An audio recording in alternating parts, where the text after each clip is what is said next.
Hello friends, welcome to this video series in which I am going to discuss in detail about the truth of rebirth and why it matters for Buddhist practice. Rebirth has always been a central teaching in the Buddhist tradition. The earliest record in the Pali Canon indicate that the Buddha, prior to his awakening, searched for happiness not subject to the vagaries of repeated birth, aging, illness and death. One of the reasons he left his early teachers was because he recognized that their teaching led not to the goal he sought, but to the rebirth on refined levels.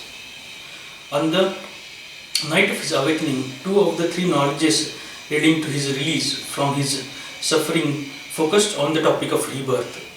The first showed his own many previous lives. The second, depicting the general pattern of beings dying and being reborn throughout the cosmos.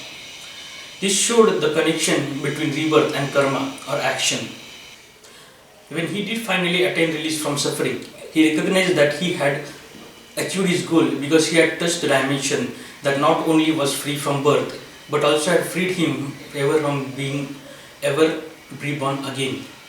After he had attained release, his newfound freedom found from rebirth was the first realization that occurred spontaneously to his mind. When teaching the path to awakening to others, he defined the 4 stages of awakening achieved by the path in terms of how many rebirths remain for those who reached them. So up to 7 for those reaching the first stage, 1 return to the human world for those reaching the second stage, rebirth followed by total liberation in the pure abodes for those reaching the third, and no rebirth for those reaching the fourth. On occasion, when one of his disciples who had not reached full awakening passed away, he would comment on the disciple's rebirth. For example, as when Anandapindika, the householder, after his passing, appeared to the Buddha as heavenly being. When any of the Buddha's fully awakened disciple passed away, he would state that one of the amazing features of their passing was their consciousness could no longer be found in the cosmos. Rebirth, he said, happened to those who still had clinging, but not to those who didn't. And one of his own amazing attainments as Buddha, he said, was that after the end of his life, the world would see him no more. So the theme of rebirth is woven inextricably throughout the Buddha's teachings. And freedom from birth has been the central feature of the Buddhist goal from the very beginning of the tradition. All of the various Buddhist religions that later developed in Asia, despite their other differences, were unanimous in teaching rebirth. Even who those didn't aim at putting the end to the rebirth still taught rebirth as a fact. Yet as the Buddhist religion have come to the West, they have run into a barrier from modern Western culture. All of the Buddha's teachings, rebirth has been one of the hardest for modern Westerners to accept. Part of this resistance comes from the fact that none of the dominant worldview of the Western culture, religious or materialistic, contain anything corresponding to the idea of repeated rebirth. For people who have felt burned or repelled by the faith demands of the Western religion, there is the added barrier that the teaching of the rebirth is something that, for the unawakened, has to be taken on faith. They would prefer a Buddhist tradition that makes no faith demands, focusing its attention solely on the benefits it can bring to this life. Many modern Buddhist teachers have argued that rebirth was simply a cultural presupposition of the Buddha's time, and because it no longer fits in with our cultural presuppositions and scientific beliefs, the time has come to discard it so as to help the Buddhist tradition advance. To support their argument, these teachers cite the works of historical scholars who state that everyone in India in that Buddha's time believed in the idea of rebirth, and that in the metaphysical assumptions about karma and personal identity on which the idea is based, that there is something. So for many Westerners who have profited from the Buddha's psychological insights and meditational tools, the question arises, can we strip the Buddha's teachings of any mention of rebirth and still get the full benefits of what he had to teach? In other words, can we drop the Buddha's worldview while keeping his psychology and still realize everything it has to offer within each of us, which is that survives the death of the body, and that our actions shape that something will be reborn. Thus, they argue, the Buddha in teaching karma and rebirth was simply going along with the crowd. A stronger version of these arguments holds that the teaching on rebirth was not merely irrelevant to the Buddha's essential message, It was actually antithetical. Just as all the great thinkers have their lapses, he or whoever in compelling the Pani cannot put the teachings on the rebirth into his mouth didn't realize that his cultural assumptions about karma, rebirth and personal identity were at odds with his central teaching of not self and the Four Noble Truths. Now that we no longer hold to those assumptions and have replaced them with more reliable scientific notions of human action and the metaphysics of personal identity, we are in a better position to drop the idea of rebirth and reshape the Buddhist tradition so that it focuses more clearly on the Buddha's central teachings and the main purpose of this teaching, the ending of suffering in this here and now. The irony of this argument is that when we check it against the actual historical evidence, we find that it has everything backwards. The actual facts are these. The first fact is the idea of rebirth was far from universally accepted in India during the Buddha's time.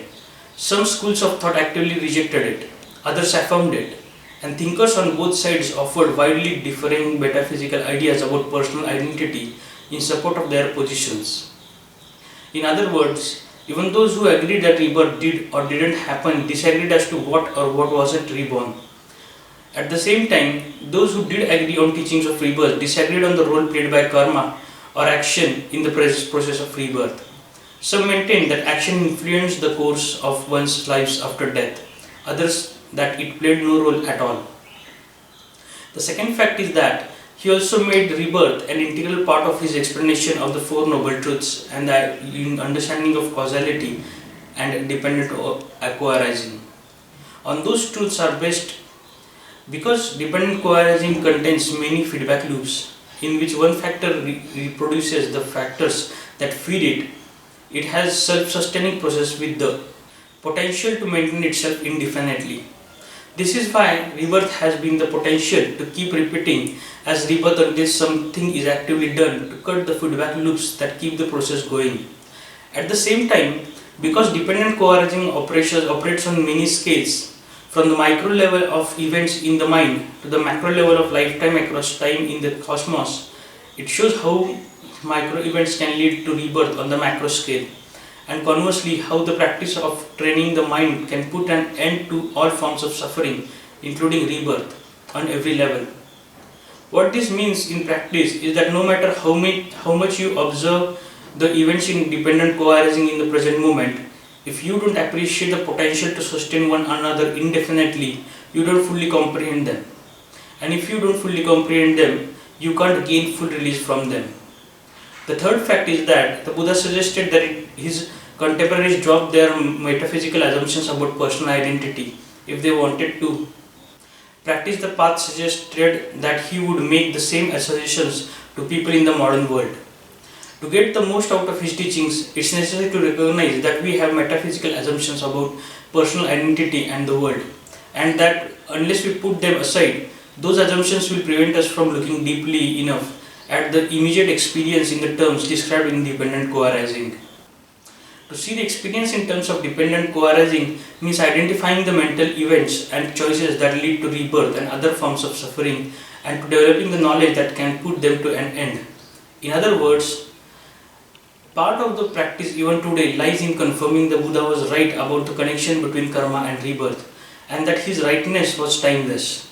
The teachings are integral to the Four Noble Truths and in particular to the path practicing leading to end of suffering.